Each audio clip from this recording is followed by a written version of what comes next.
Hola, buenas noches. Somos Academia Jurídica REMA. En esta oportunidad, continuando con nuestro proyecto académico que vendría a ser el ciclo de conversatorios jurídicos o de conferencias jurídicas, el día de hoy nos complace tenerlo por segunda o tercera vez al doctor Robinson Octavio González Campos. El doctor, como es conocido ya a nivel nacional, ha sido ex juez supremo de la Corte Máxima del Poder Judicial, la Corte Suprema, y de la misma forma ha desempeñado una diversidad de cargos de suma importancia, entre ellos ser miembro o presidente de la Academia de la Magistratura en su momento oportuno. El doctor hoy también es docente a nivel de pregrado y posgrado en la Universidad San Marcos, la Universidad Decana, en este caso de América. Y una persona comprometida con el tema académico por el cual hoy nos concita su presencia. También se encuentra presente en este momento el doctor Alejandro Requejo Mocarro, quien también es integrante de la firma Arismendi y Asociados y también socio activo de la Academia Jurídica REMA. El día de hoy nos concita una temática de suma importancia que es el principio de doble conforme marcado por la Corte Suprema. Doctor Robinson, ¿me escucha? Sí. Buenas noches, doctor Robinson. ¿Me escuchan ustedes? Sí, sí lo escuchamos, doctor. Buenas noches, Eliu. Buenas noches, Alejandro. Los trato con familiaridad porque ya es la tercera vez que tenemos la oportunidad de participar por la convocatoria de la Academia Jurídica REMA y también por el estudio Eliu Arismendi y Asociados. Aquí presente para ponerme a disposición de ustedes en lo que necesiten desde el punto de vista académico jurídico. Muy bien, muchas gracias. Doctor Alejandro, buenas noches. Buenas noches, Eli. Buenas noches, doctor Robinson. Un gusto nuevamente poder tenerlo en la Academia Jurídica REMA en esta oportunidad, pues, para discutir un tema bastante importante, de relevancia nacional, entiendo, en el ámbito del derecho procesal penal, que tiene interés para todos los justiciables a nivel nacional respecto a las últimas decisiones de la Corte Suprema, específicamente una de las salas, ¿no? Así que mucho gusto tenerlo nuevamente y, bueno, a discutir lo que corresponda o el análisis de estos pronunciamientos, ¿no?, que se han emitido últimamente en cuanto a algunas casaciones. Muy bien, gracias Alejandro. Para contextualizar a nuestros seguidores en las redes sociales, el día de hoy nos toca un análisis de suma importancia tanto para el órgano jurisdiccional como para los abogados que están en litigio y también para el Ministerio Público. El recurso de casación a la luz del principio, una novedad, entre comillas, del doble conforme. Recientemente la Corte Suprema, específicamente la Sala Penal Permanente, en dos pronunciamientos que no son vinculantes y no son referenciales, me refiero a la casación 2485-2023 ICA y a la casación 2960 también del año 2023, que aceptan de manera, digamos así, uniforme o en el mismo sentido, pero con diferentes hechos, el famoso principio de doble conforme. Principio que en algunas instancias paralelas al derecho penal se encuentra ya establecido. En concreto se resume que si la primera instancia emite un juicio, ya sea por una sentencia condenatoria o una sentencia absolutoria, y en ese mismo nivel es confirmada por la Sala Superior, los sujetos procesales, Ministerio Público o en su defecto el acusado o el condenado o absuelto según corresponda, se le diluye la expectativa o la posibilidad de poder ir vía excepcional a la Corte Suprema con un recurso de casación. Las salas superiores deberían hacer un control de admisibilidad y por lo tanto declarar inadmisible ese recurso de casación a la luz de una interpretación peculiar del artículo 428, inciso 1 literal D del Código Procesal Penal. De eso el día de hoy vamos a analizar y el doctor Robinson González Campos, con la experiencia y con la vena académica que le caracteriza, nos va a disertar sobre ello. Doctor Robinson, por favor, adelante. Muchas gracias. Reitero mi gratitud a la Academia Jurídica REMA y al estudio Arismendis y Asociados. Yo quisiera partir de una premisa. En un Estado convencional, constitucional, social y democrático de derecho, el que está como punto de partida en cualquier ordenamiento jurídico, en particular en el nuestro, es el ser humano. Es la persona humana y su dignidad, y dentro de ella todos los derechos fundamentales que le asisten, no deben de ser violentados por ninguna ley, ninguna jurisprudencia, ninguna sentencia. Por el contrario, todo está relacionado a una dirección que viene a ser pro homine, pro ser humano, pro hombre. Y cuando me refiero al ser humano me estoy refiriendo al imputado principalmente, y por qué no decirlo también, a la víctima. Y en este sentido, el Pacto de San José de Costa Rica, en su numeral 8, inciso 2, si la memoria no me es infiel, establece que toda persona que está procesada tiene el derecho a impugnar, tiene el derecho a recurrir. Pero si nosotros leemos y solamente nos limitamos a hacer, entre comillas, una interpretación literal, podemos caer en una falacia y decir, bueno, lo que se busca es que se impugne. Y si se impugna y se resuelve la impugnación, ya se cumplió con este derecho. No, tenemos que buscar el telos, la finalidad, el porqué de esta norma en una normatividad sobre derechos humanos. Y viene a ser algo que es tan sencillo expresarlo, pero sin embargo tiene un contenido esencial muy importante. Los que juzgan,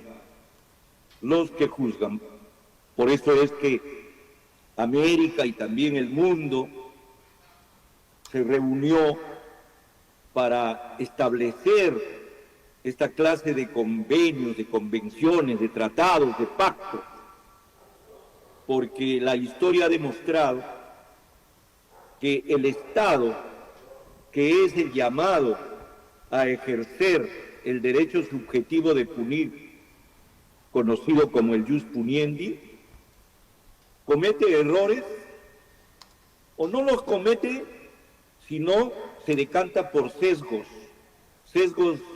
políticos, sesgos ideológicos, sesgos raciales, etcétera, y entonces los llamados a concretar la justicia en los estados, por el mismo hecho de ser seres humanos, concretan errores y horrores. Cuando me refiero a los horrores es cuando hay instrumentalización, y ahora, ¿por qué no decirlo?, politización de lo judicial o judicialización de lo político. Eso ha existido siempre Y esa es la razón de ser de esta normatividad. Y entonces, a la luz de este telo, tenemos que interpretar el artículo 2. Sí, señor, derecho a impugnar, porque hay errores, porque hay sesgos. ¿Pero para qué? Para favorecer la justicia, para evitar sentencias condenatorias injustas, para evitar condenas a penas desproporcionales. Esa es la razón de este artículo 2. Y no es un artículo que diga, si te han condenado y te vuelven a condenar, y esta segunda condena es un error, no importa. Ya hay 2 errores y más que suficiente, ahí nomás queda. Eso no quiere decir. ¿Y por qué estoy haciendo mención a este artículo 2? Porque ha sido mencionado el Pacto de San José de Costa Rica por estas casaciones 2485-2023 y la casación 2960-2023, que coincidentemente en enero de este año, cuando ya no está el doctor César San Martín Castro, que era realmente el que más conocía los temas de casación, nos salen con un llamado principio de doble conforme. Asimismo, la Corte Constitucional colombiana también es mencionada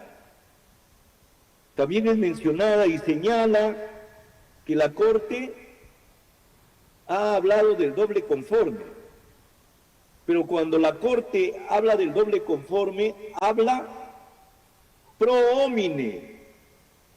Lo que le está diciendo a la Corte Suprema, a los tribunales de instancias, lo que les está diciendo es, ¿saben qué? Hagan todo lo posible para evitar errores judiciales. Franquéenles a los justiciables impugnaciones, revisión, casación, apelación, etc. Lo está haciendo en un sentido pro homine también, pero en una forma muy sesgada. Estas 2 casaciones hacen mención como si fueran fundamentos valederos para justificar una interpretación arbitraria, Pues bien, dicho esto, queremos analizar cuál es la ratio de la casación. ¿Qué es lo que se busca con la casación?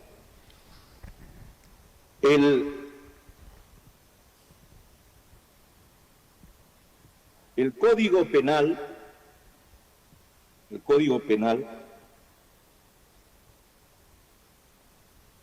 el Código Procesal Penal, señala en el artículo 429 cuáles son las causales, y nos habla cuando las sentencias han sido expedidas con inobservancia de algunas de las garantías constitucionales de carácter procesal o material, o con una indebida o errónea aplicación de dichas garantías. Si la sentencia o auto incurre o deriva de una inobservancia de las normas legales de carácter procesal sancionadas con la nulidad. Si la sentencia o auto importa una indebida aplicación, una errónea, reitero, una errónea interpretación o una falta de aplicación de la ley o de otras normas jurídicas necesarias para su aplicación.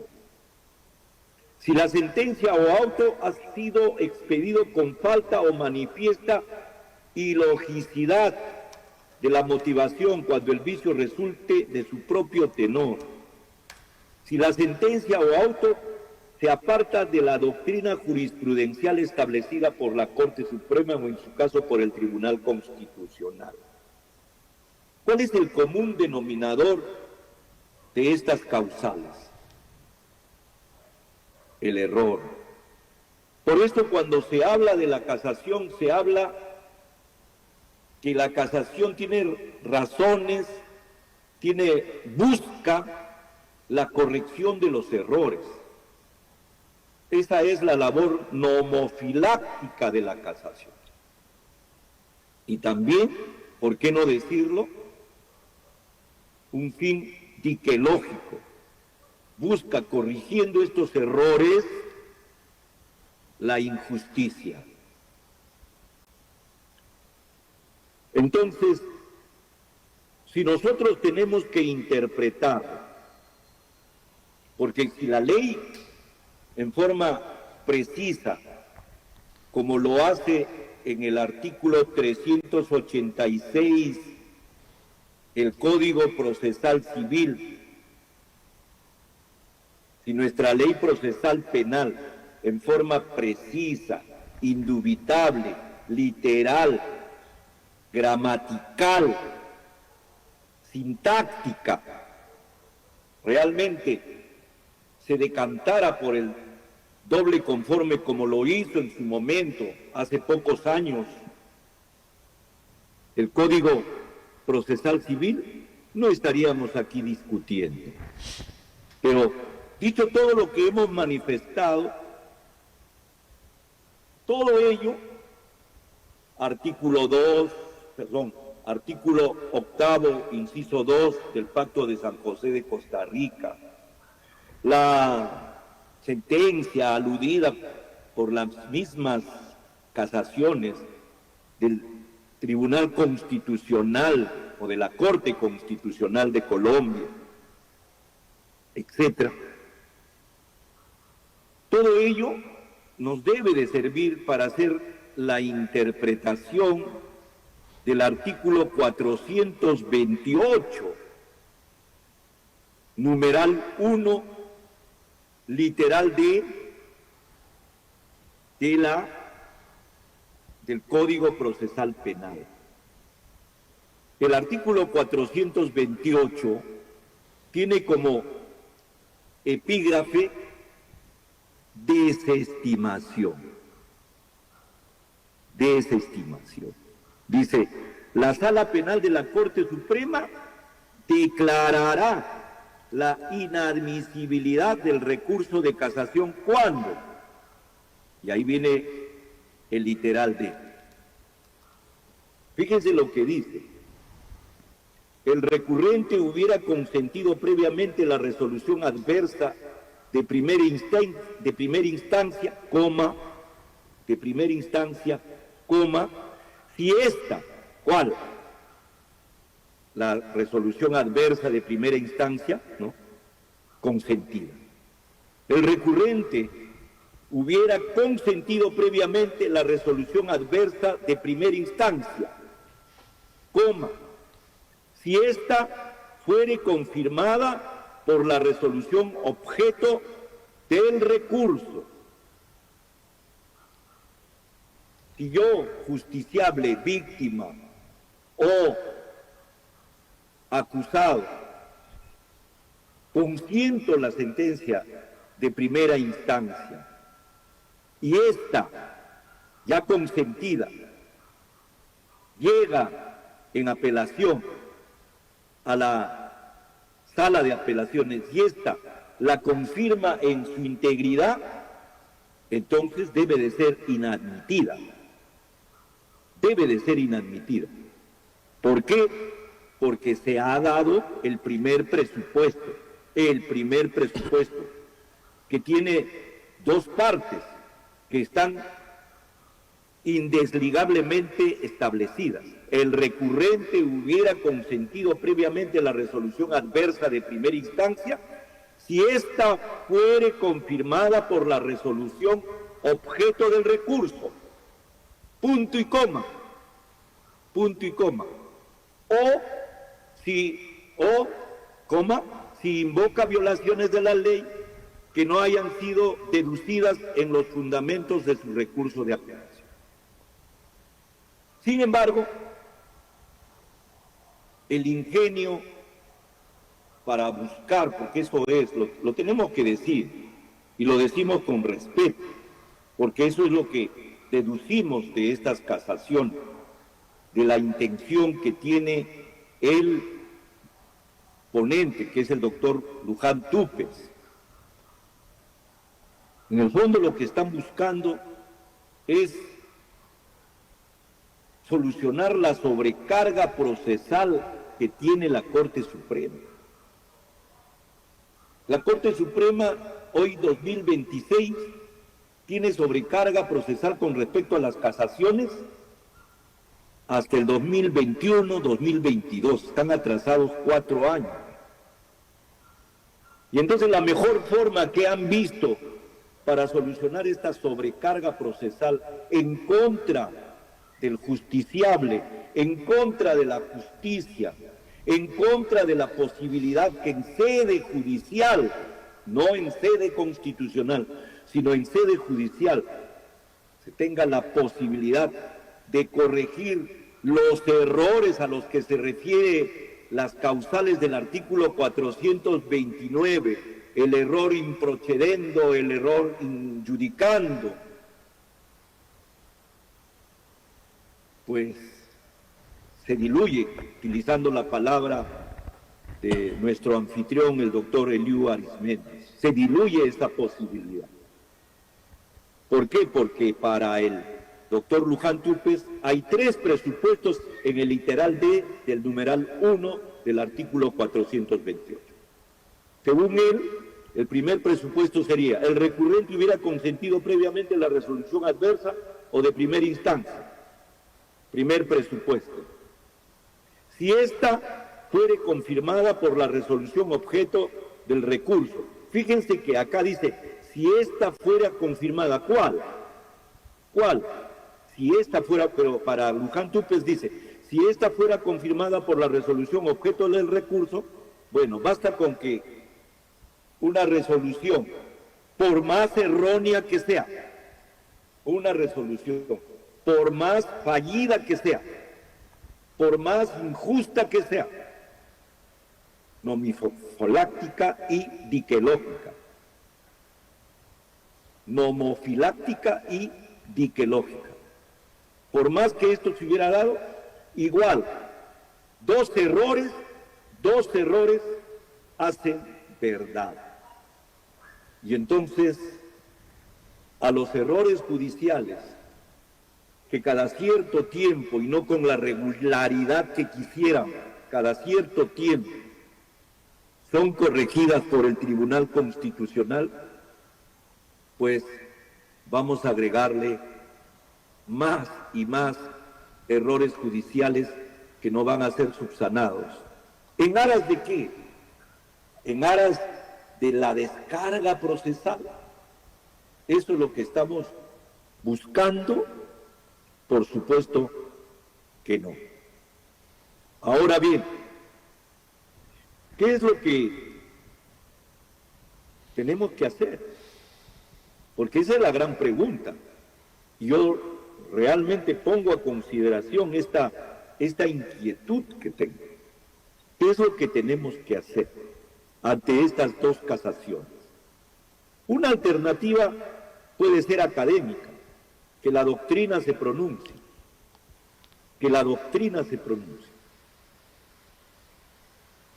Otra alternativa podría ser que urgentemente se llame a un acuerdo plenario supremo, con la participación de la academia, con la participación de los abogados, de las firmas, para poder estar ahí y poder dar nuestra opinión y nuestros argumentos en contra de estas casaciones.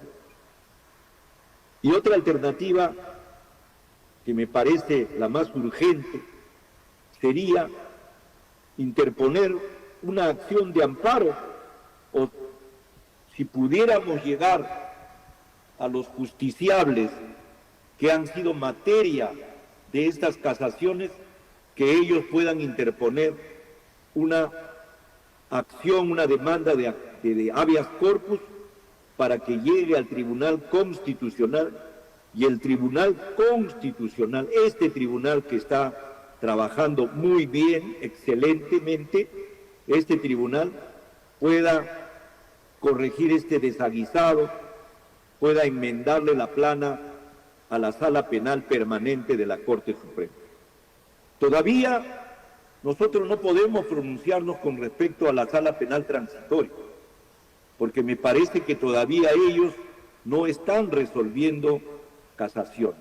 Esperamos que la Corte Suprema, la Sala Penal Transitoria, en el momento que le toque resolver esta clase de casaciones, pues puedan corregir este graso error, por decirlo menos, de parte de la Sala Penal Permanente de la Corte Suprema de Justicia. Yo me pongo a disposición de todos ustedes para poder conversar, y quiero recomendar, para ser honestos intelectualmente, quiero recomendar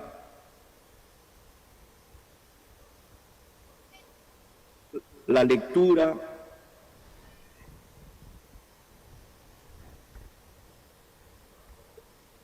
denme un minuto.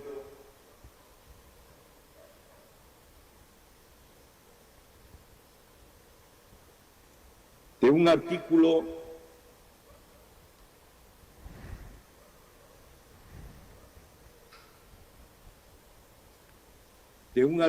escrito, no sé si son de Chiclayo, no lo dice, lamentablemente, no lo dice,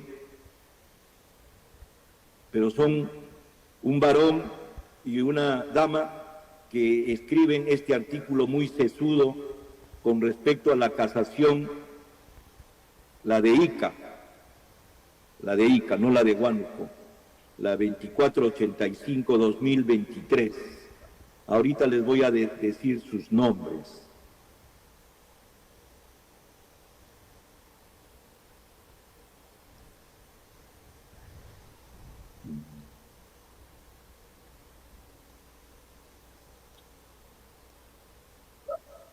Es un artículo que ha sido publicado en el Facebook, ha sido publicado, me parece, también en... Así es.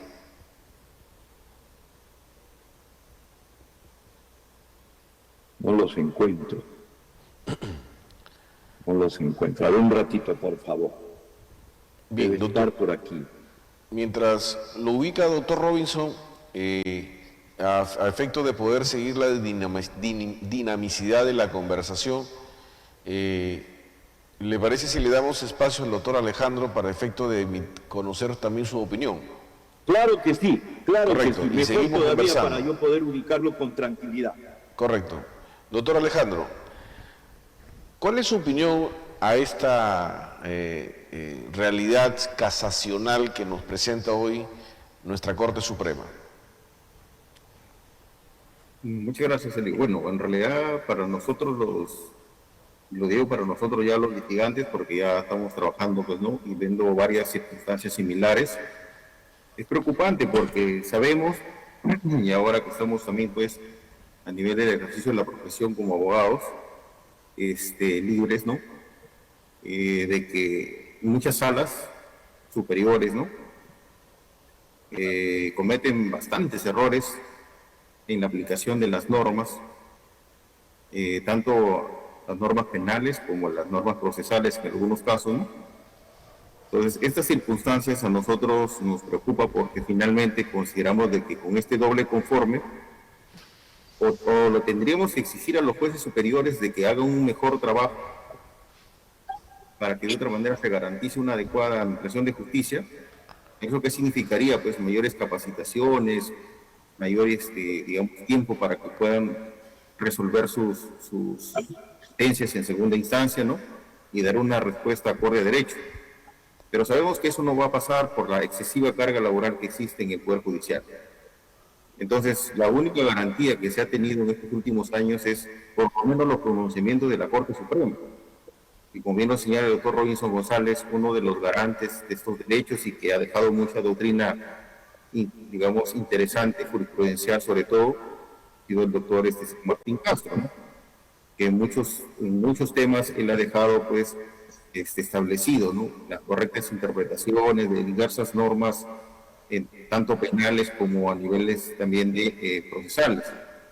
Entonces, en ese sentido, consideramos de que es preocupante que ni bien empieza esta nueva sala permanente, ¿no?, de la Corte Suprema, comienza a emitir esta clase de pronunciamiento, ¿no?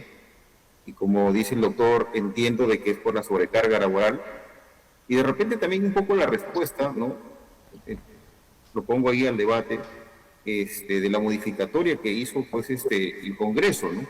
Porque no nos olvidemos que con la norma de la ley 32.130, que fue el 10 de octubre del 2024, en el artículo 430 del Código Procesal Penal fue modificado, ¿no?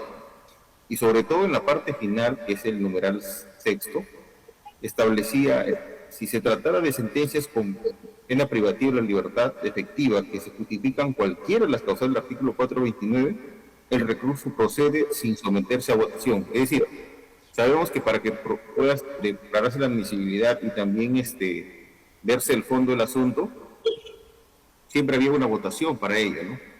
Y aquí lo establece la parte inicial del artículo sexto, o del numeral 6 del 430. Sin embargo, con esta modificación prácticamente todas las condenas con penas efectivas tendrían que ser revisadas, sí o sí, se entiende asesino. Y han caído un poco la interpretación que sabemos que en el ámbito administrativo y en el ámbito civil se viene aplicando este doble conforme. Y la redacción, como se puede observar un poco entre el artículo 393 del Código Procesal Civil, es bastante similar si no fuera por algunas comas o el tema también de un punto y coma, ¿no?, que establece una diferenciación entre uno y otro, ¿no? Por ejemplo, el artículo 393 establece, pues, en el numeral 1, en el literal C, ¿no?, prácticamente la redacción es la misma, ¿no? El recurrente hubiera consentido previamente la resolución, o sea, dice, la Sala Civil de la Corte Suprema declarará la improcedencia del recurso de casación cuando el recurrente hubiera consentido previamente la resolución adversa de primera instancia, hasta ahí es exactamente igual, si esta confirmada por la resolución objeto del recurso, punto y coma, o se invoca violación de la ley que no haya sido deducida sin el fundamento del recurso de apelación. Pero en esta redacción se entiende que este punto y coma separa estas dos ideas. Es decir, solamente establece dos posibilidades. Como bien lo dice el doctor Robinson, ahora en la norma procesal penal, a partir de la coma que establece en el primer párrafo, se está entendiendo como si fueran dos causales distintas, ¿no? Y por ese lado considero de que esa interpretación, más allá de la descripción que está en la norma procesal, vamos al fondo del asunto, que es la administración de justicia. Toda persona que finalmente, como dice, tanto el agraviado como el sentenciado, ¿no?, condenado ya digamos, con una condena firme, por decirlo así, de segunda instancia, o sea, tienen derecho a que se les revise en última instancia, si se cumplen los requisitos establecidos en la norma, para obtener un pronunciamiento, se puede decir, de mayor análisis y de personas con mayor conocimiento y experiencia, ¿no?, respecto a su situación jurídica, ¿no?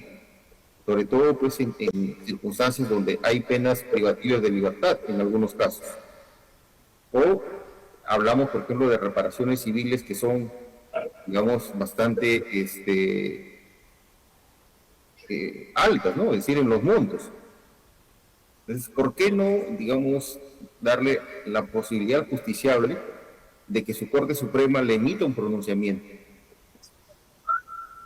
y garantizar una correcta aplicación de la norma? Porque, como dice el doctor, o sea, si hay un error de primera instancia y los de la sala, como sabemos, en algunos casos, no en todos, ¿no? Porque sí hay salas que merecen nuestro mayor respeto, ¿no? Porque trabajan bien, son gente conocedora del derecho y la aplicación de las normas lo hacen de la mejor manera, pero son la excepción a la regla.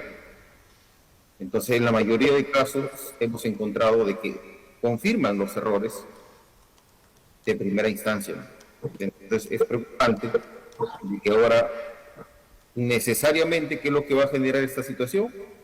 De que se va a llenar el otro lado de la justicia, que no es la ordinaria, sino la justicia constitucional. Esto nos va a llevar irremediablemente a tener que plantear, terminada esta etapa, doble conforme, la inadmisibilidad del recurso de casación, recurrir pues a la justicia constitucional, ¿no?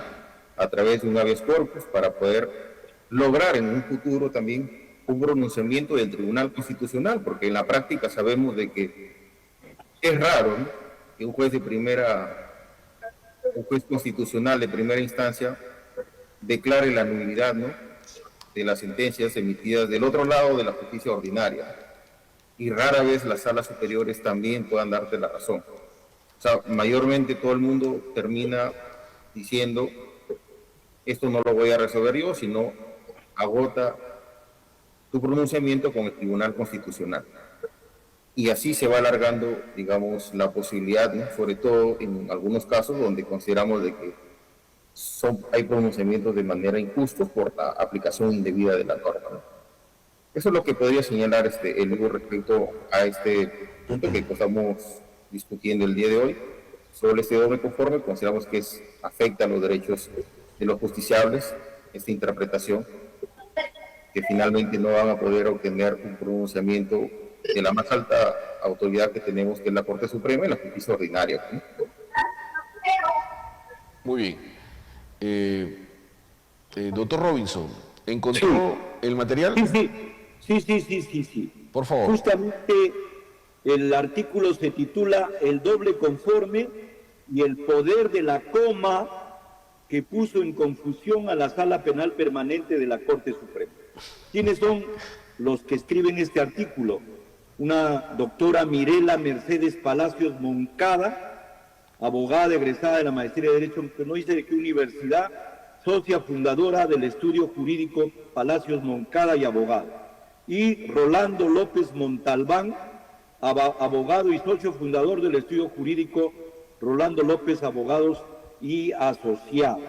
Ellos son los que escriben este artículo, que tiene algo que es muy interesante, aparte del análisis crítico jurídico, ¿no?, del análisis crítico desde el punto de vista convencional, desde el punto de vista incluso de la jurisprudencia comparada, hace un análisis ortográfico y justo lo titula así: Análisis del artículo 428.1.d del Código Procesal Penal del 2004 desde la perspectiva de la ortografía de la lengua española y la técnica legislativa, analizando la coma y la subordinación condicional.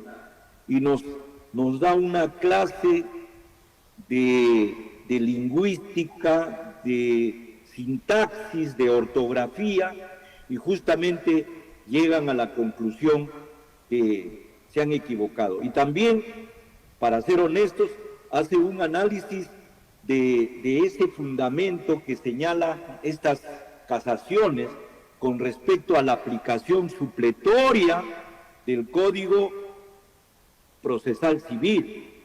Las dos casaciones hacen mención a eso como para reforzar este desaguisado.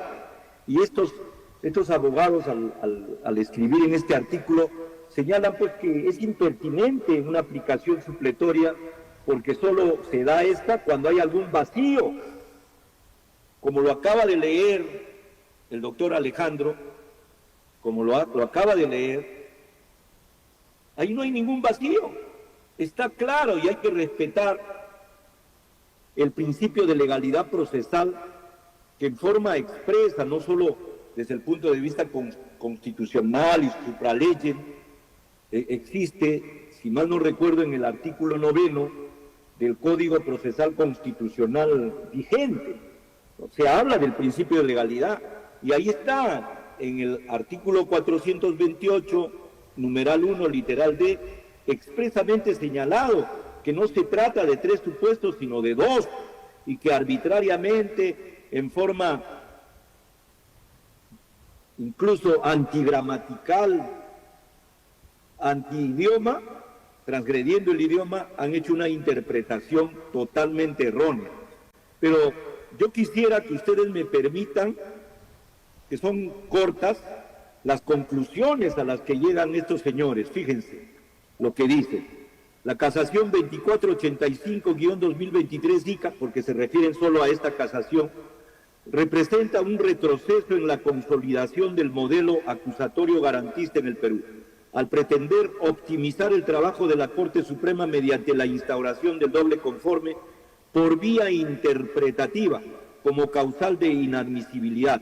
El máximo tribunal ha sacrificado la legalidad procesal y la gramática normativa por una eficiencia administrativa mal entendida. La exégesis del artículo 428.1d del Código Procesal Penal revela que el legislador del 2004 nunca previó la confirmatoria como una barrera autónoma, sino como el sello final del consentimiento previo. Pretender que una coma y una conjunción o habilitan al tribunal para rechazar recursos contra sentencias uniformes es soslayar la estructura sintáctica de la norma y las reglas de técnica legislativa que el propio Congreso utiliza para distinguir supuestos independientes. Se hace mención en este artículo incluso a un manual del Congreso de técnica legislativa. Finalmente, el espejo que ofrece el Código Procesal Civil es definitivo.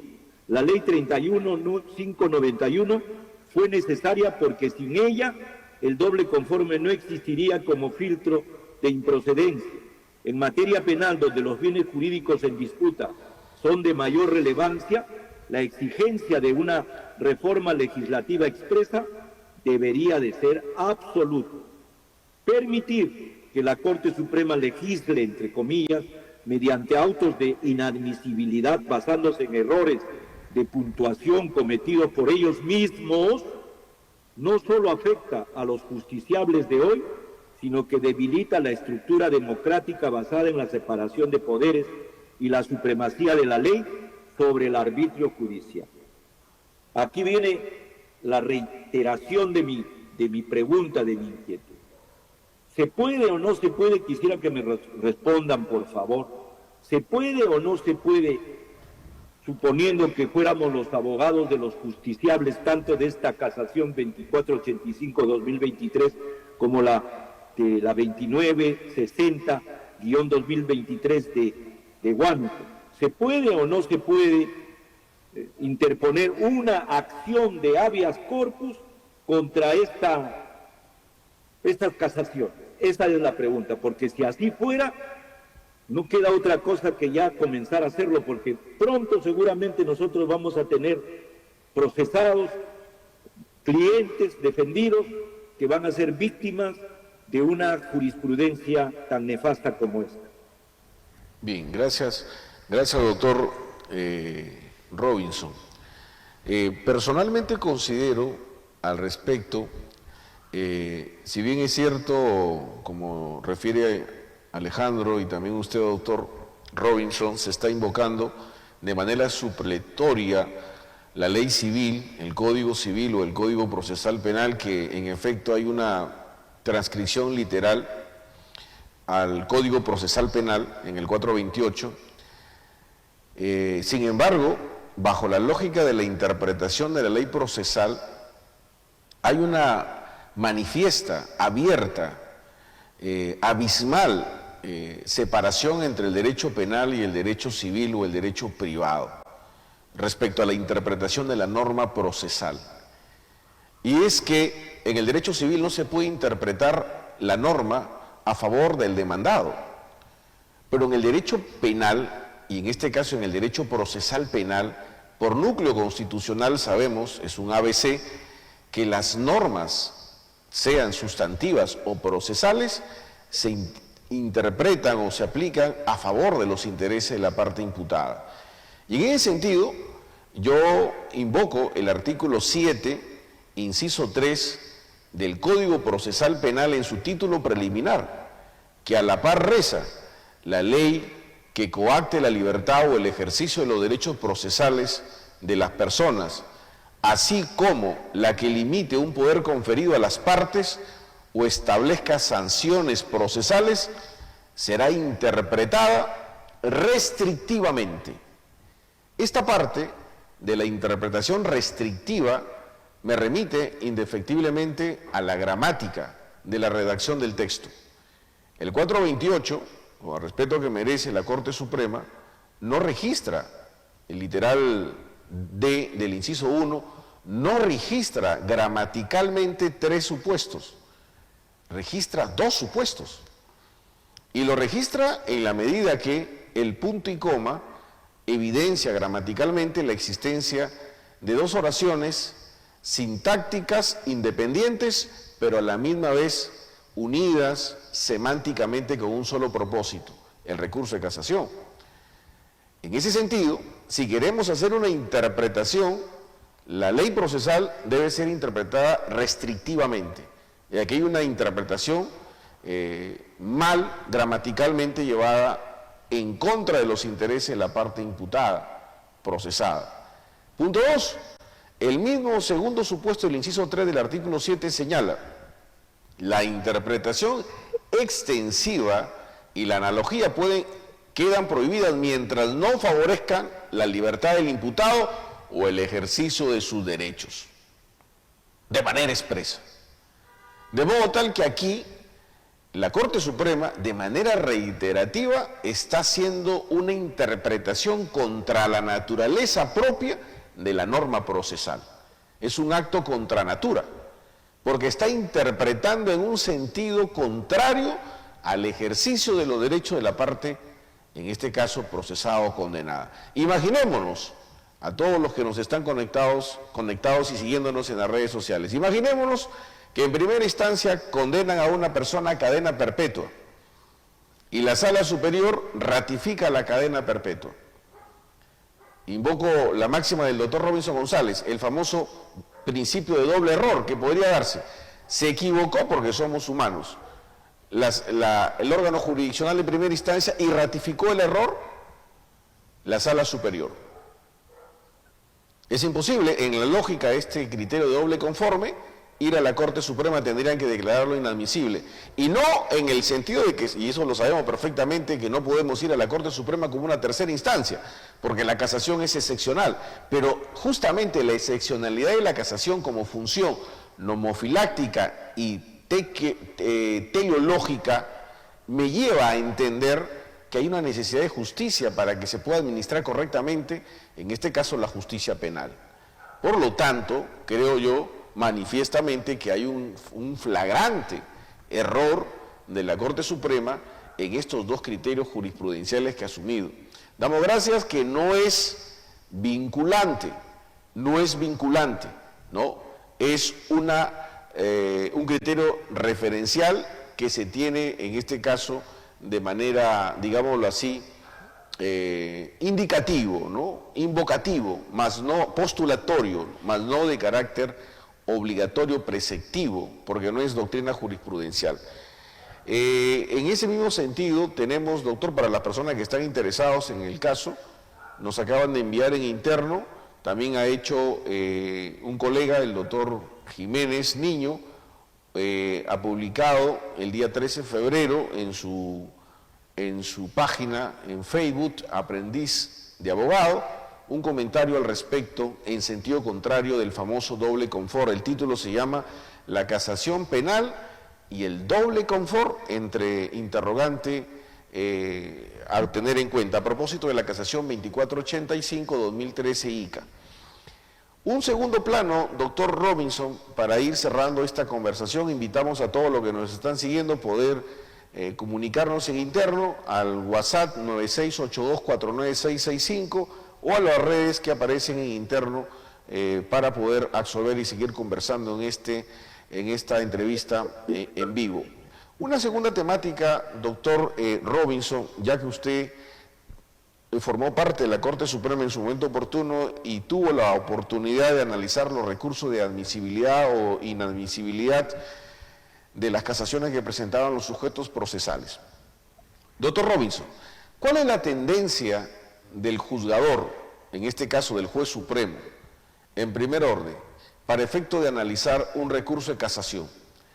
¿La tendencia es declararlo inadmisible o la tendencia es buscar el telos, o sea, la función homofiláctica del recurso de casación? Indistintamente de la carga procesal, porque la carga procesal no puede ser, creo yo, un indicador o un factor para justificar, ¿no?, la afectación a derechos fundamentales, como son justamente esta necesidad de que pueda ser revisada y analizada por el órgano jurisdiccional.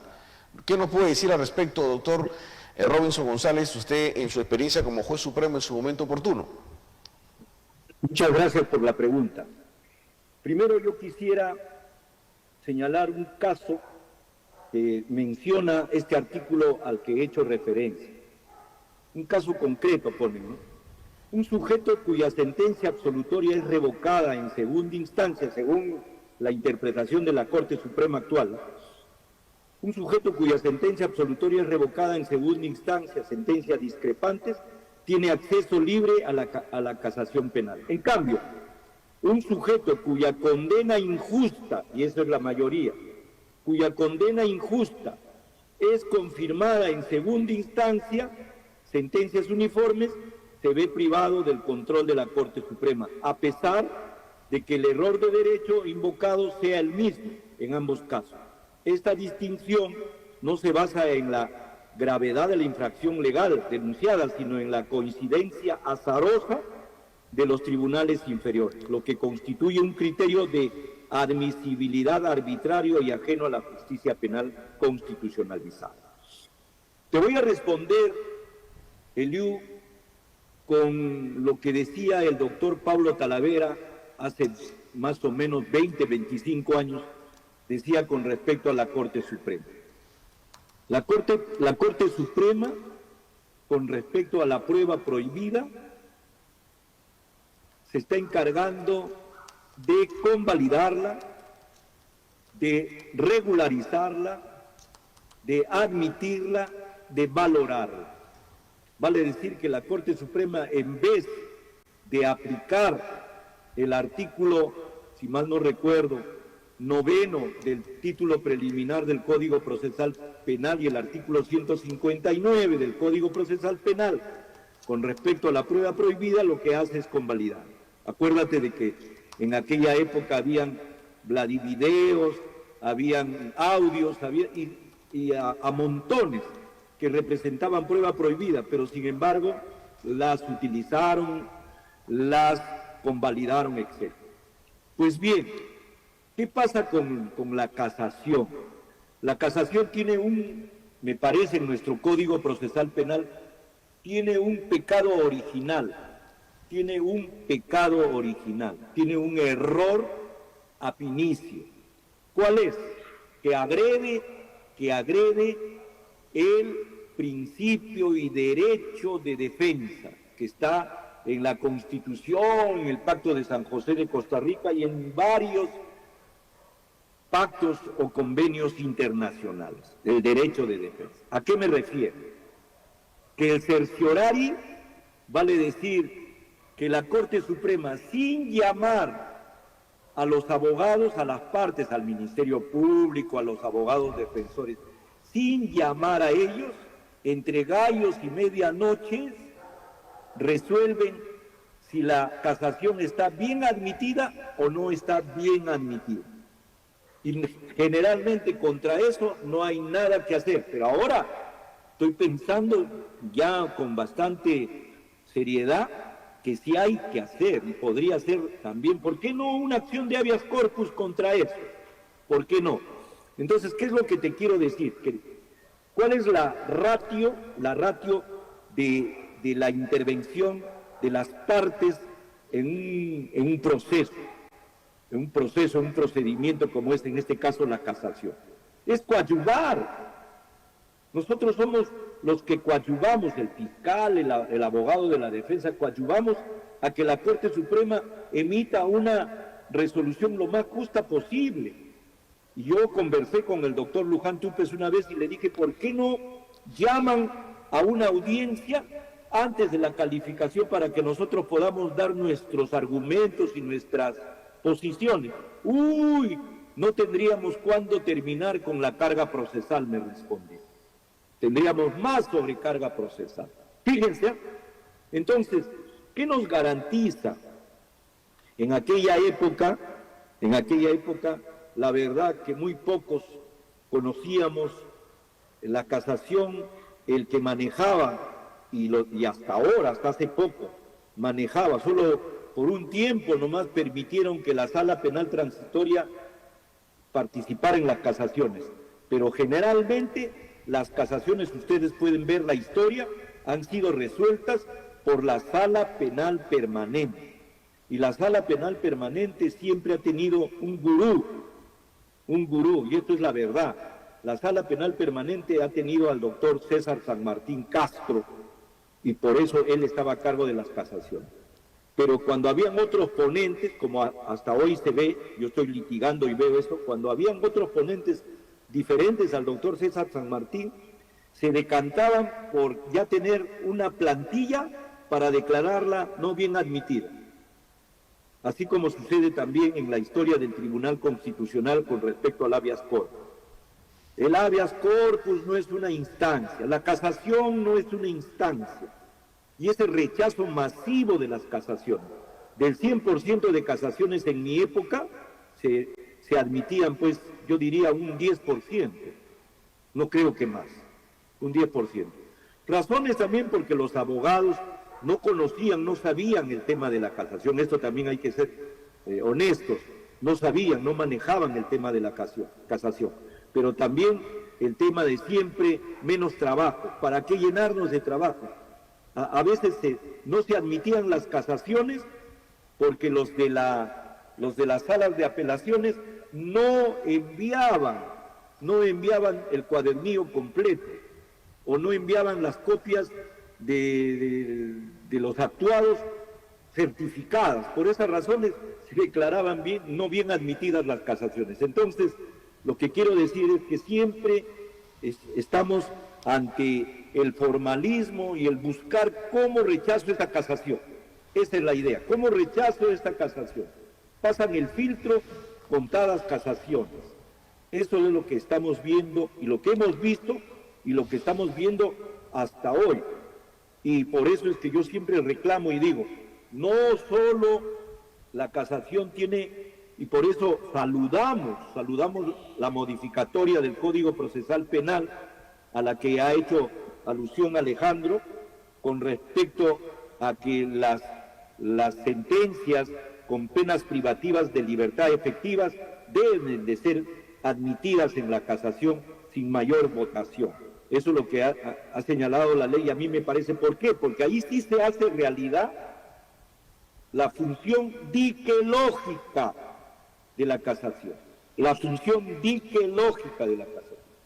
No estamos en una Corte Suprema de señoritos que tienen que estar con guantes blancos, con bastones con puños de oro, donde no se deben de ensuciar entre comillas, con sentencias que provienen justamente de las grandes mayorías en el sistema judicial penal.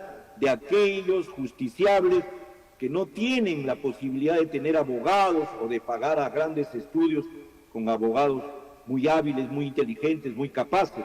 No tienen y entonces están pues desamparados.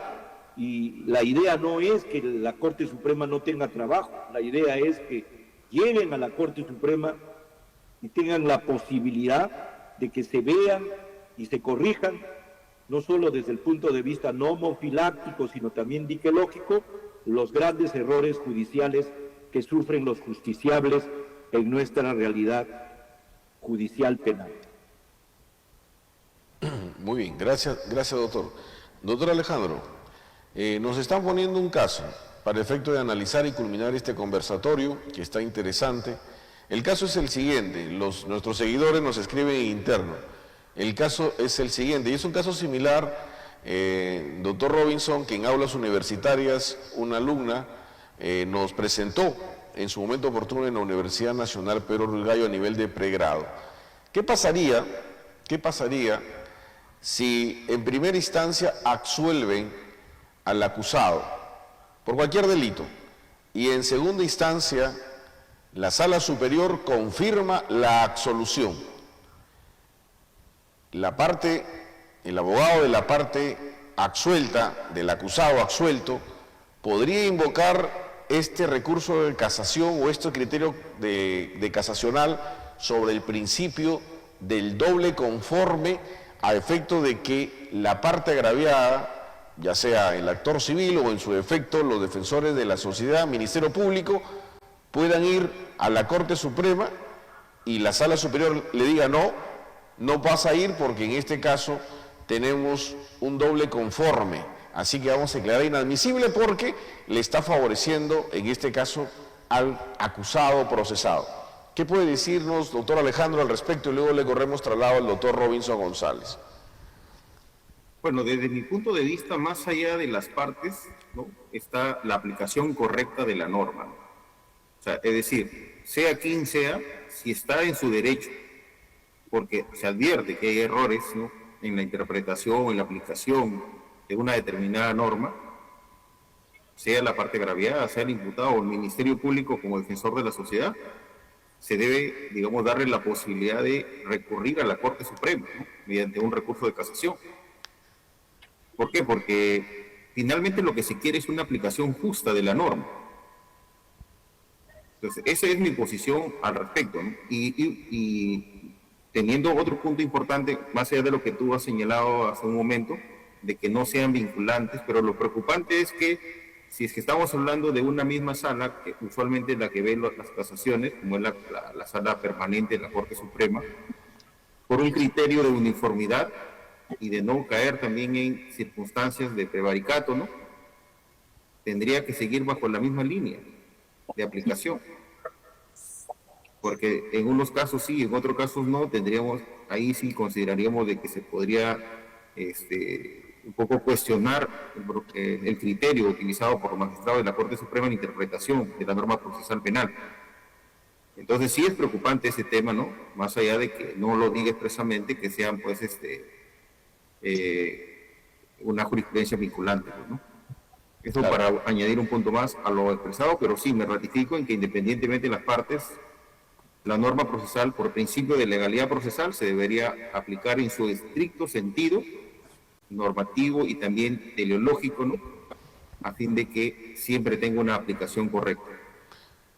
Claro, doctor Alejandro, pretendo entender en este caso tu preocupación en el sentido que los recursos de casación que están en trámite, bajo esta lógica del principio del doble conforme, probablemente, si queremos trabajar una posible estadística, tendríamos que decir que más del 50% o quizá las 2/3 partes de los que están en trámite van a ser declarados inadmisibles de plano bajo este criterio, porque es la sala permanente la única que está analizando, o al menos se asume, en vía casación, los recursos que se interponen dentro de los hechos vigentes con el nuevo Código Procesal Penal.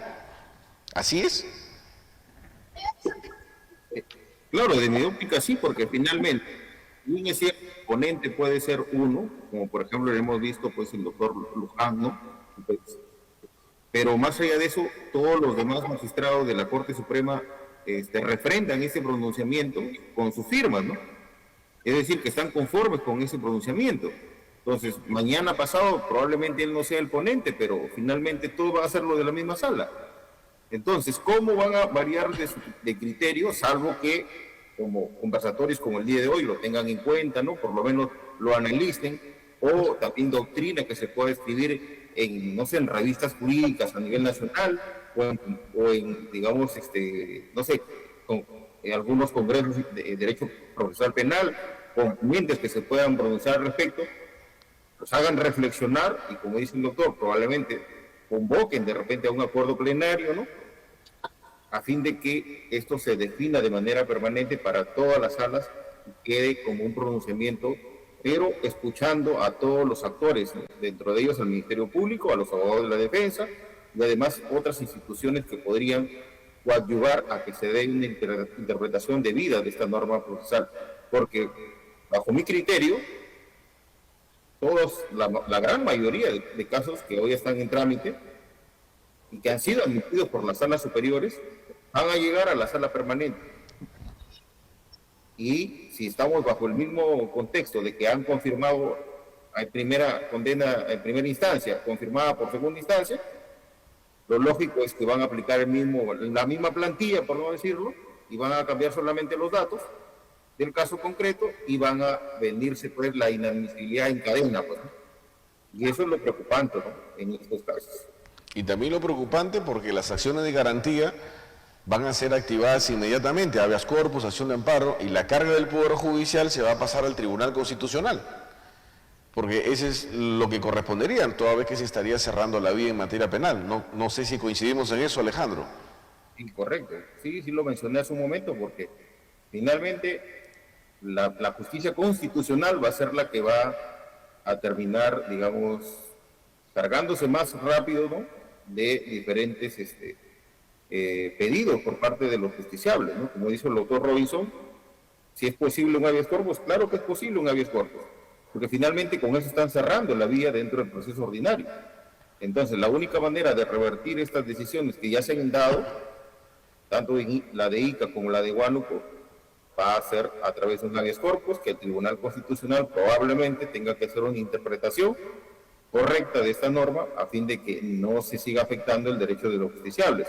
Pero mientras exista un pronunciamiento, si es que estas partes recurren a la vía constitucional, que van a pasar meses para eso, entonces van a haber muchas sentencias o resoluciones de la Corte Suprema declarando la inadmisibilidad de los diversos recursos que se puedan plantear en este sentido.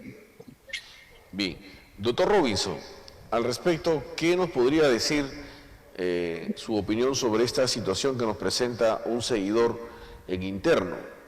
Sí, justamente decía que cuando se habla de la dignidad no solo estamos hablando del justiciable, sino también dijimos expresamente de la víctima.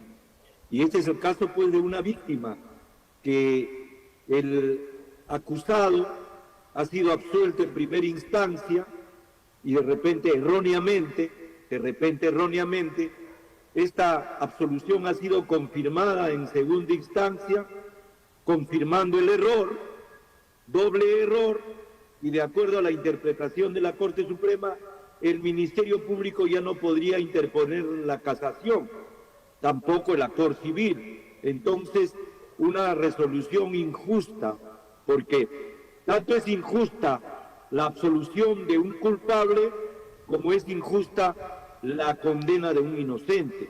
Entonces, en ambos casos se aplicaría este principio el principio del doble error, como dicen también estos señores a los que he hecho alusión, que han escrito el artículo. Yo he dicho el principio del doble error, y estos señores dicen dos errores hacen verdad, ¿no? Entonces, dos errores significan que hay justicia, y eso está mal. Entonces yo creo que, claro, podría interponerse una acción de habeas corpus contra la resolución ya de segunda y última instancia, porque la casación ha sido declarada no bien admitida.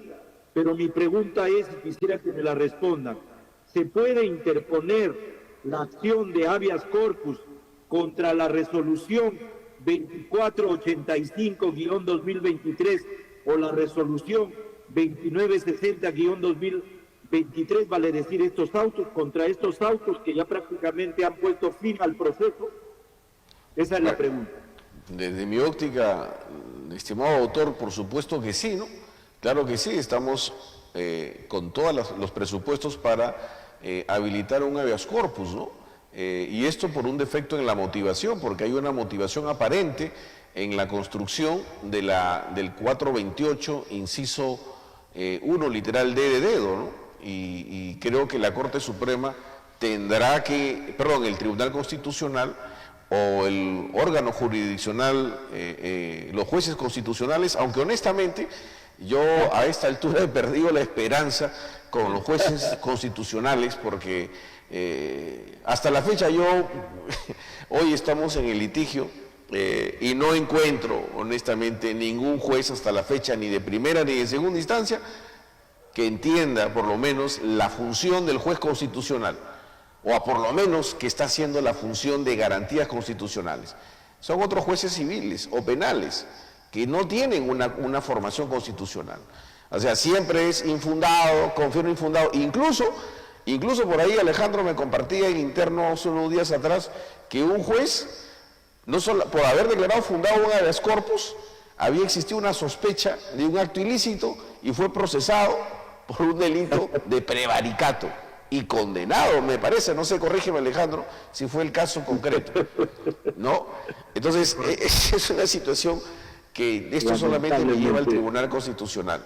Yo creo que sí, no sé Alejandro, ¿tienes algo que decir al respecto, por alusión?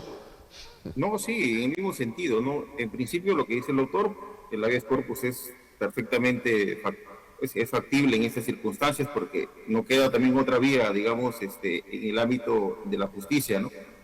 Tendríamos que ir a la justicia constitucional, no queda de otra, ¿no? Sobre todo porque si ha sido un recurso de casación, finalmente es porque no estás de acuerdo con las decisiones de primera y segunda instancia.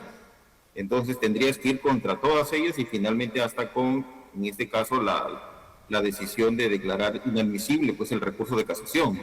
Entiendo desde la perspectiva que va a ser el formato que van a utilizar ahora en adelante, entendemos que hay un error desde la interpretación y la aplicación correcta de esta norma, ¿no? Porque habla de 3 supuestos cuando entendemos de que solamente se refiere a 2 de ellos, ¿no? Específicamente literal D. Entonces, por ese lado sí es cierto, ¿no? Entonces, igual, en el mismo sentido con el I1, todavía tenemos una justicia constitucional incipiente, ¿no? Donde debería, en todo caso, en estas circunstancias, considero, a fin de que estos jueces constitucionales nos hagan, por decir, perder el tiempo, ¿no? Mejor que vaya directamente todo hasta el Tribunal Constitucional, ¿no? Sería lo más idóneo, a fin de tener un pronunciamiento rápido respecto a las decisiones judiciales en la vía digamos, en la justicia ordinaria, ¿no? Porque la verdad, hasta ahora, creo que de todos los habeas corpus que se han presentado contra las resoluciones judiciales, todas siempre son en el mismo sentido, ¿no? Y entendemos porque son sus colegas, trabajan juntos, a veces están al frente del mismo despacho, ¿no? Se reúnen constantemente, son amigos. Es difícil decirle a tu amigo, hoy tú has actuado de manera inconstitucional, transgrediendo derechos constitucionales, violando derechos constitucionales, al amigo que lo tienen al frente y que probablemente en su oportunidad le tocará también analizar su propia decisión de que ahora está pronunciándose. Cosa que no sucede en el Tribunal Constitucional, porque como instancia definitiva y como una institución totalmente independiente de las otras, se puede pronunciar libremente, ¿no? Entonces, por ese lado, entiendo de que sí, nos preocupa esta decisión porque finalmente vamos a tener que, en muchos de los casos, llegar hasta la justicia constitucional y sobre todo hasta el tribunal para poder obtener un pronunciamiento, por lo menos, ¿no? Acorde más a derecho, ¿no? Y justicia también. Muy bien, gracias Alejandro. Finalmente, doctor Robinson, sus palabras finales para culminar esta sesión. ¿Qué usted nos puede decir a su experiencia como juez supremo en su momento oportuno de todo este escenario que hoy presenta el litigio, el principio de doble conforme en el derecho penal? Bueno, en primer lugar, quiero reiterar mi agradecimiento a la Academia Jurídica REMA, también al estudio, a la firma Arismendis y Abogados, por permitirme estar con ustedes. Como ustedes me ven, no estoy con corbata, no estoy con saco, estoy, como saben ustedes, estoy dictando los fines de semana clases en la Universidad Nacional Pedro Ruiz Gallo, en el posgrado, en el doctorado, y ustedes que están aquí en Chiclayo saben el calor terrible que estamos pasando en esta ciudad tan hermosa, y por esa razón yo no podría soportar el saco y la corbata que nuestro colega Alejandro lo tiene, que de repente está con aire acondicionado ahí, y por esa razón yo les pido mil disculpas el no estar de repente con una vestimenta formal. En segundo lugar, para terminar, yo quiero sugerir que este gran error, este principio del doble error, como yo le llamo, debe de ser materia de un pronunciamiento de los colegios de abogados del Perú. Empezar de repente por el Colegio de Abogados de Lambayeque, ahora que vamos a tener nuevo decano en el Colegio de Abogados de Lima, propiciar que se saquen sendos comunicados con un análisis jurídico, procesal penal, constitucional, convencional, para que lo lean, por lo menos le paren mientes los de la Sala Penal de la Corte Suprema y se den cuenta de que ya nos hemos dado cuenta del gran error que están cometiendo y de la cadena tan nefasta que va a arrastrar este error, porque efectivamente, como lo ha dicho Alejandro, han firmado todos y ninguno va a poder salir ya de este error, salvo pues que sean valientes y digan, sí, he cometido un error y me desvinculo. Va a ser muy difícil, casi imposible. Por lo tanto, tenemos días oscuros con respecto a la casación. Nada más, muchísimas gracias, Eliú, muchísimas gracias, Alejandro. Será hasta una próxima oportunidad. Muy bien, gracias, doctor Robinson. La gratitud y la consideración también de nosotros como Academia Jurídica REMA. Alejandro, ¿algo más que decir antes de despedirnos, por favor? No, agradecer simplemente, pues, doctor, por la deferencia de habernos nuevamente permitido contar con su presencia en la Academia Jurídica REMA, y esperemos de que no sea pues la última, sino siempre nos tengamos la oportunidad de reunirnos para poder discutir temas importantes como el del día de hoy, que esperemos que por lo menos por ahí haya calado en alguien y finalmente pues en su oportunidad, ¿no?, se pueda discutir a otros niveles para que esto pueda cambiar y no pueda perjudicar sobre todo a los justiciables, que lo único que buscan finalmente es una adecuada administración de justicia, ¿no? Muy bien, muchas gracias. El día de hoy en la Academia Jurídica REMA estuvimos analizando con el doctor Robinson González Campos los recursos de casación recientemente presentados por la Corte Suprema. Me refiero a la casación 2485-2023 SICA y la casación 2960-2023 también Huánuco, sobre el principio de doble conforme. Desde la óptica, en este caso de la Academia Jurídica, no compartimos dicho criterio porque están haciendo una interpretación extensiva en contra de los derechos, en este caso, del acusado, del procesado, del imputado, y además una interpretación fuera del contexto gramatical del artículo 428.